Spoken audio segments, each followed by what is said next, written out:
ठीक है डॉक्टर, मैं लौटूंगा। डॉक्टर अजय कुशवाहा इतिहासकार हैं। डॉक्टर अजय, एक रिएक्शन आपसे चाहूंगा मैं कि देखिए एएसआई सर्वे, और देखिए अदालत मानती है सबूत, और सबूत एएसआई सर्वे काफी महत्वपूर्ण है। हालांकि राम मंदिर में भी ये भूमिका रही, एएसआई सर्वे हुआ तो उसमें तथ्य बने थे और आधार बना था। लेकिन इतिहास जो है कि देखिए इतिहास ये कहता है कि औरंगजेब आया, उन्होंने मंदिर तोड़े, मस्जिद बना दी। हालांकि मुस्लिम पक्ष मानता नहीं इस बात को, और अगर नूर अहमद साहब भी बैठे वो मानेंगे नहीं, चाहे उनको कितना भी कह लिए वो औरंगजेब को, तो वो और ही कुछ अलग दर्जा देते हैं। तो इतिहास भी मायने रखता है। जी बिल्कुल, इतिहास को तो हम किसी भी परिप्रेक्ष्य में, चाहे मंदिर मस्जिद विवाद हो, चाहे व्यक्तिगत विकास हो, या देश का निर्माण हो, या देश का अतीत हो, हम इतिहास को किसी भी परिप्रेक्ष्य में नकार ही नहीं सकते। और जहां पे मंदिर मस्जिद जैसे क्रिटिकल विवाद की बात आती है, वहां पे इतिहास साक्ष्य लेना चाहिए। दोनों पक्षों को इतिहास के साक्ष्य लेने चाहिए। इतिहास की मदद से ही ऐसे मामले सुलझते हैं। बड़े बड़े मसले भारत ही नहीं, दुनिया में कई सारे ऐसे जो मसले होते हैं वो इतिहास के आधार पर ही सुलझते हैं, ना कि धार्मिक आस्था पर। इतिहास का जो अभी मैं एएसआई की रिपोर्ट का जो मैंने थोड़ी बहुत स्टडी मुझे नहीं मिली है, लेकिन मैंने जो पढ़ा है उसके बारे में आप लोगों से जानकारी, उसमें जेम्स प्रिंसेप जी का एक मैप भी उसमें इंक्लूडेड किया गया है, जो 1822 में जेम्स प्रिंसेप ने बनाया था। उसके मैप के अकॉर्डिंग अगर हम लोग माने तो ये जो पूरा का पूरा ज्ञानवापी परिषद का जो विवादित स्थल है, यहाँ पे अष्टकोणीय एक उन्होंने इमारत का संरचना उसमें इंक्लूड की है, जो कि 1829 में उन्होंने उसको लंदन भेज दिया था। अगर उस संरचना को माने तो ये तो फिर पूरा का पूरा हिंदू मंदिर, भव्य हिंदू मंदिर होने का एविडेंस है, जो एएसआई की रिपोर्ट में, जो कि वर्तमान का है। इतिहास में 100-200 साल का कालखंड ज्यादा नहीं होता। प्रोफेसर साहब ओएनसी से बताएंगे, हम लोग खुद बीएचयू से पढ़े उन लोगों से, इतिहास काल में अगर 1 मीटर भी हम लोग नीचे चले जाएं तो 100 साल तक नीचे चले जाते हैं। तो 100-200 साल का इतिहास में कालखंड ज्यादा बड़ा नहीं होता। यदि जेम्स प्रिंसेप की रिपोर्ट के आधार पर उस परिच्छेद, ठीक है अनुपम द्विवेदी जी, देखिए इतिहासकार कह रहे हैं, पुरातत्व एक्सपर्ट भी कह रहे हैं, एएसआई की सर्वे कह रही है, लेकिन नूर अहमद साहब को समझा पाएंगे, अंजुमन इंतजामिया कमेटी को आप लोग समझा पाएंगे? देखिए मामला तो अदालत में है, उनकी महत्ता को समझें तभी इस तरीके के विवाद सुलझ सकते हैं। अदरवाइज हम लोग केवल अपने। ठीक है डॉक्टर अजय, मैं लौटूंगा आपके पास। डॉक्टर अजय मैं लौटूंगा।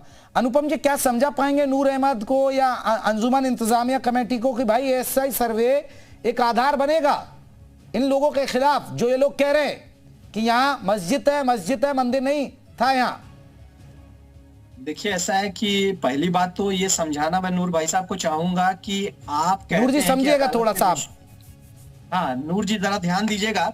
आप कहते हैं कि अदालत पे विश्वास रखिए, और स्वयं आप कहते हैं कि हम मस्जिद नहीं देंगे। आप कहते हैं 6 दिसंबर नहीं होने देंगे। अरे ठीक है भाई, नवंबर 2019 तो होने देंगे। 6 दिसंबर नहीं होने देंगे, लेकिन नवंबर 2019 तो होने देंगे। जैसे जजमेंट आया था राम मंदिर का, वैसे जजमेंट आएगा। और हमको पूरा विश्वास है, हम आज न्यायिक प्रक्रिया से चल रहे हैं। हम तो किसी प्रकार का तोड़फोड़ तो नहीं मचा रहे हैं, तो न्यायिक प्रक्रिया से चल रहे हैं, पहला विषय। दूसरा विषय यह है कि आप इस बात को लेकर क्यों कहते हैं बार बार कि नहीं साहब हम नहीं देंगे, हम नहीं देंगे। आप जो न्यायिक प्रक्रिया का पार्ट है, न्यायालय में है, तो जो न्यायालय आदेश करेगी उसको मानना है। ये बात हमारे लिए भी लागू होती है, ये बात आपके लिए भी लागू होती है। और रही एविडेंस की बात, तो 839 पन्नों का एविडेंस आपके सामने है, कॉपी आपके भी पक्ष को मिली है। बैठ के उसको तफसील से इत्मीनान से पढ़िए, आप खुद जान जाएंगे सच को, उसको कहने की आवश्यकता नहीं पड़ेगी।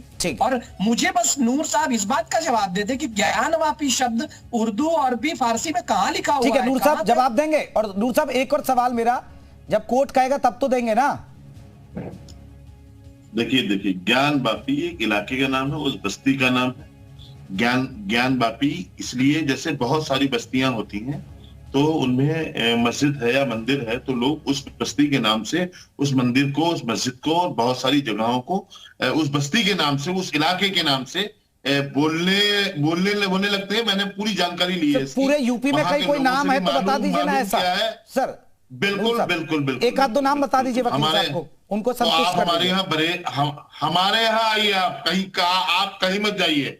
हमारे यहाँ एक मंदिर है जिसको खानका वाला मंदिर कहते हैं। अरे मैं मस्जिद की पूछ रहा हूँ सर, आप मंदिर पहुंच गए। अरे हमने आपसे क्या कहा? तो क्या ये खानका वाला मंदिर कैसे हो सकता है? तो आप केस डालिए ना, कहीं हिंदुओं ने तो नहीं तोड़ के क्यों डाले? मस्जिद तो नहीं तोड़ दी? ऐतराज ही नहीं है साहब हमें कोई, वो तो मंदिर है, था रहेगा। हाँ क्या एतराज होगा हमें? हमें किसी की रास्ता के साथ नहीं खेलना है। हमारा जी ठीक, चलिए ठीक है। साध्वी गीतांबा जी देखिए, अब मामला कोर्ट का है, तो कोर्ट कहेगा तो देंगे ना, फिर तो कोर्ट जैसे अभी फैसला राम मंदिर में आया तो इनको मानना पड़ेगा कोर्ट का फैसला। नहीं, इनको मानना भी पड़ेगा और ये देंगे भी। अभी जितना जबानी पुलाव पकाना है पका ले, क्योंकि जो चीज सबूतों और गवाहों पर है वो हमारा मंदिर है तो हमें मिलेगा ही, इसमें हमें कोई जल्दीबाजी नहीं है।